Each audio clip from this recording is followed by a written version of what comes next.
What's up, guys? Spin Firearms here, and as you know, I love to build my Glocks from the frame up, so I have a ton of Glock builds, and I love every single one of them. But this is my favorite Glock build. Oh, wait, sorry, not that one. This one right here. This is the Glock 26L, and all I wanted was a simple build. Now, my favorite kind of slide are tungsten slides and stainless steel slides. This is the stainless steel 26L slide by Hooper Gunworks. It is a one-piece slide. It isn't a slide with that little attachment right here. It's all one piece, as you can see.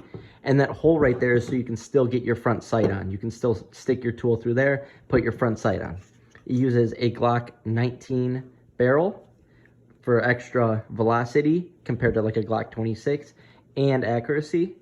And I just put on the Tyrant sights. I haven't shot with them yet, but I'll be shooting them this weekend just for testing.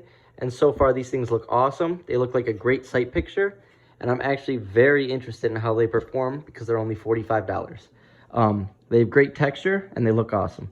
Anyways, like I said, I build my Glocks from the frame up. I buy my frame for about $60 on Big Tex Ordnance.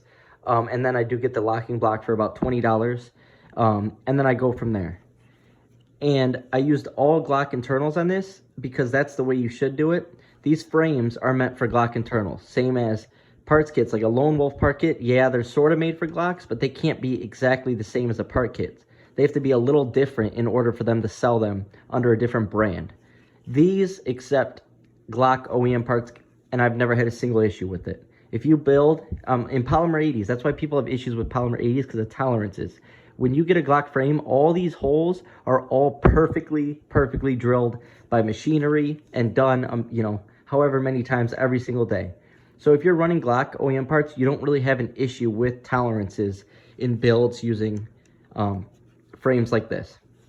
Anyways, I did throw the whole grip on it simply just for testing it. And right here is a Strike Industries +2 base plate, my favorite base plate for the Glock 26 or 26L or 27 or 33. And overall, this is my favorite build. Even though it's nothing flashy, it just shows how awesome Glock is and what you can do with a Glock. That you can take a Glock that never existed, that probably should have existed, two of the best Glock models, in my opinion, the Glock 19 and 26, and make a model combining the two. There's not many other companies that allow you to do that, if there are any at all. This is an awesome build. I always get questions about it, so I like to show it off. I think I would have rather gone with the Handle Edge Series grips, but it is what it is. The whole grip works fine. Now, the number one thing I like about this build, other than the way it looks and like its function, is the guide rod. It takes a 26 guide rod, so a full Glock 26 upper, minus the barrel, and it lowers the recoil. I don't know why that is. I don't know the science behind it, but instead of having a 19 length guide rod, you have a 26 length guide rod, just like a 48 and a 43X. And for some reason, it lowers the recoil in this kind of build. This has less recoil than my other Glock 26s and less recoil than my Glock 19. It's sort of odd. I'm not sure why that is. I don't know if it's because you have the weight of the slide. It's like more top heavy than a 26. I don't know what it is, but for some reason, this combination really lowers the recoil. Therefore, it's my favorite build. And probably for a lot of people who carry the 19, this would be an awesome way to go. So if you're interested, like I said, this is the Glock 26L slide by Hooper Gunworks.